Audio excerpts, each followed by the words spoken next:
Hi, my name is Fran Reynolds. My actual job is an author and an illustrator of a reading series called Doozy Bug's Phonics Series. But painting is my weekend passion, and I've been asked by Addicted to Art store to do a short tutorial on some tips and tricks that I use with acrylics and oil paints. This is my workstation. Here is where I do my illustrating, and this is where I paint. The acrylic side and the oil side. When starting a painting, I very often do an acrylic tonal underpainting just to get my tonal values right. It does speed up the process quite nicely.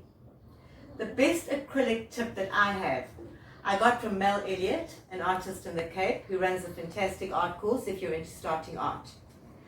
This is your wedge palette. You need a box, a plastic box that seals.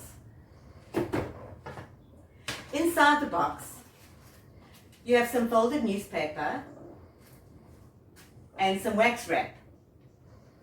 You have a little spray bottle with water, and before starting, you give the paper a little spray. Then you put in your paint, your acrylic paint. During the day, while you are working with this wet palette, every now and again, you give a little spray just to make sure everything stays wet. At the end of the day, one more spray, and you seal the box tightly. The next morning, when you come back to paint, your acrylic paints will be here waiting for you just as perfect as they were the day before. Another tip I have is pool noodles. These fantastic things are great. I've cut a slice in one to fit onto the table, and I've cut slits in here, and I use this to rest my brushes. That way they don't fall down, the paint doesn't spill, because brushes for some reason should be flat on one side but they aren't. So pool noodles are great. Another thing you can use them for is to stabilize bottles. These bottles are my medium for oil painting. I use these little bottles. You can use bigger ones if you like.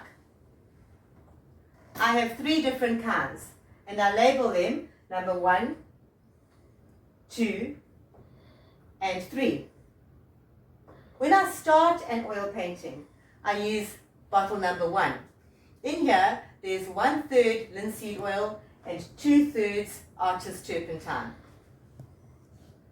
The next day, when I come back to work on my painting again, I use bottle number 2, 50-50 linseed, artist turpentine. Bottle number 3 I use when I'm doing the finishing touches to a painting, and that is 2/3 linseed and only 1/3 artist turpentine. This here is the bottle with my cleaning solution, and I use artist white spirit. Everyone has their own preference, and that's what I use. I only use this at the end of a day of oil painting, not during the day, because this bottle is sealed. But what it does have is this useful little thing my husband made for me. It's a little basket, so it doesn't touch the ground, and when I put the paint brushes in, they don't touch the residue at the bottom of the bottle.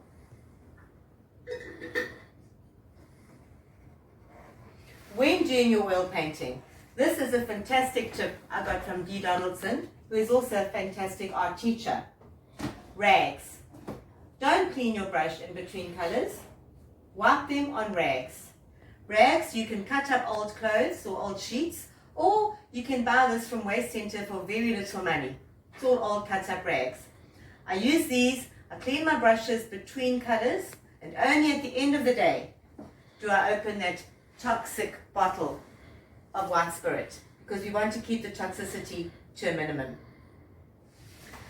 Another tip I have that I use is cotton buds. These are paper with cotton at the end. You never made a mark on a painting that you suddenly wish you hadn't made. You've just bumped the wrong color, or like me, dipped your brush in the wrong color and put it onto the canvas. Cotton bud, one wipe, and it's clean. And then you throw it away. This fantastic dustbin I have here was made for me by my husband. It's got 2 sections. This is for recyclable materials and non-recyclables.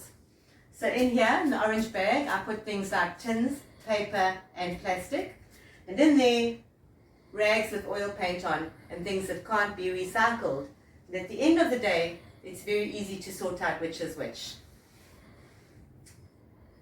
Another tip that I find useful, little papers that I cut holes in. You know how sometimes you're looking at your reference and you're just not sure what color to mix.